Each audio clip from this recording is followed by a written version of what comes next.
Quick question. Do you believe that you're a good person if you sacrifice yourself? Think about it.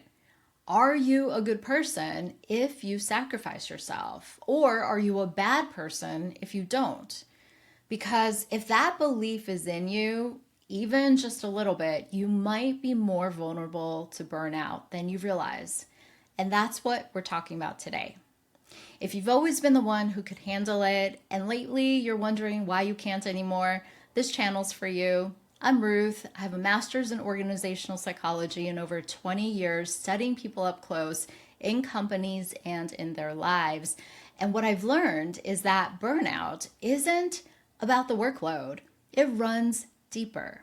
And there's a way back. In my practice, people don't say they're sacrificing themselves.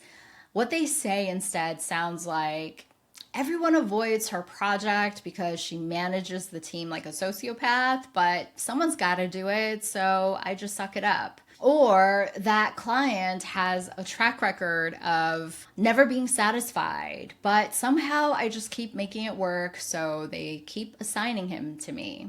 Otherwise, no one else will do it. Or I am carrying the entire account because the team underneath me is underperforming. And if I step back, it'll fall apart. Different situations, but really the same pattern. They're making a sacrifice on purpose. And what's not said out loud, but later they tell me, is that that's what they think good people do. To bear the cost, to self-sacrifice, and even quieter part is good people will eventually get rewarded.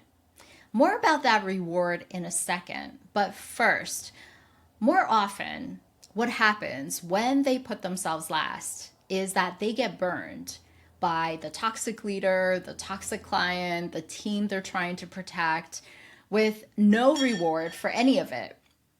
And look, if working with a sociopath or managing an impossible client or project is something you can do without draining you, maybe it's your superpower, that's a different story. That's a skill and not a sacrifice. We're not talking about that.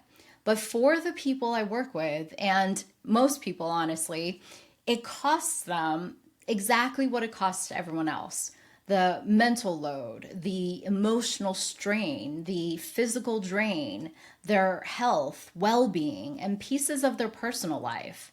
That's what it takes to make it work. They're just better at rationalizing the trade-off and hiding the cost. And here's where it gets interesting, and stick with me because it gets a little mind-bendy. A common belief when you sacrifice yourself is that it makes you a good person. And good people are rewarded. So sacrifice equals reward. But here's the problem. For it to be a sacrifice, you can't ask for the reward. You have to give quietly with no agreement and just wait to be rewarded. Because the moment you say what you actually need, I'm doing this and I need you to do that for me, it stops being a sacrifice. It becomes a deal, a transaction. But transaction doesn't make you a good person according to this belief, even though it makes you even. But here's what that belief doesn't account for. If there's no agreement, nobody agreed to reward you. There was never a deal. So most of the time, it doesn't come, which means most of the time you're left depleted and unrewarded. That's the trap. The belief that promises you'll be rewarded is the same belief that sets you up so you're more likely not to be. Because if you can't state what you want in exchange, be it an incentive, access, credit, first pick next time, a bonus, flexibility, or something else, that expectation only exists in your head. No one else knows. So no one else can be held accountable if you don't get what you need. And look, I'm not saying we never make great sacrifices, because we do. And sometimes we actually want to, for the people we love, a cause we care about, an opportunity, or Sometimes we just feel moved to. And those moments are real and beautiful and what makes us human. But to operate this way as a rule of thumb, especially in the workplace, is the exact formula for burnout. Where does a belief like this come from? If you can relate to this and you know where yours come from, let me know in the comments.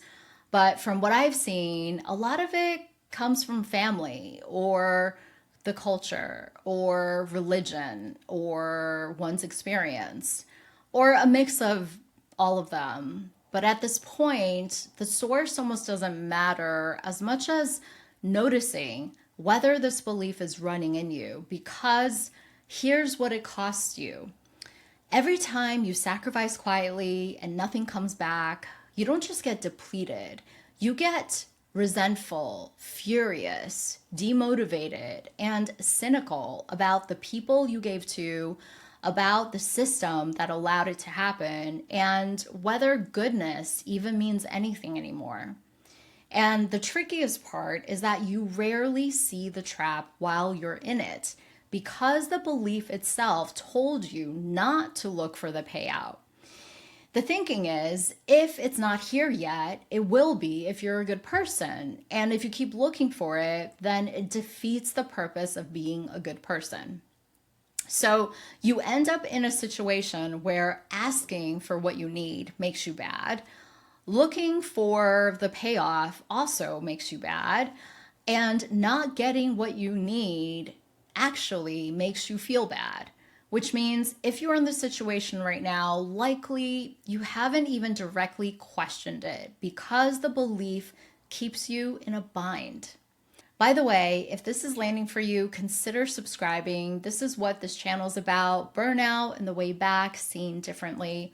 I also created a video about resentment that you can check out if you want afterward. Here's how this whole thing ties to burnout. Burnout is when you keep giving to something that doesn't give back what you need. And when you self-sacrifice, that's exactly what you're doing. You keep giving quietly with no agreement to get back anything. Sometimes the reward does come, but it's never something you secured. It's on someone else's whim, whether they happen to notice, happen to feel grateful, happen to find it convenient and decide to give back. And it's whatever they decide is enough. Not something you secured or negotiated, one that actually makes sense for you or makes you whole. And I think that's the real cost.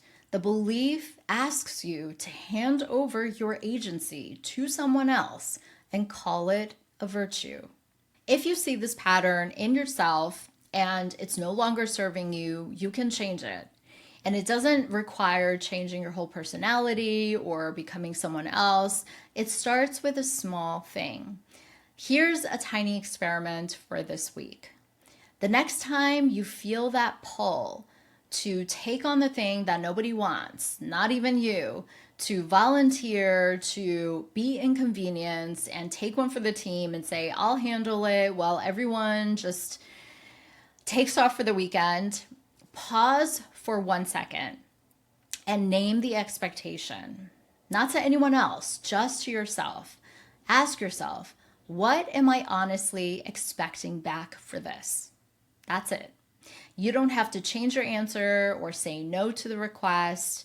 Just notice if there's an expectation and if the other person knows what is owed. What you're doing is catching yourself mid-pattern, the belief that's making you more vulnerable to burnout. You can't change what you can't see, and this is how you start seeing it.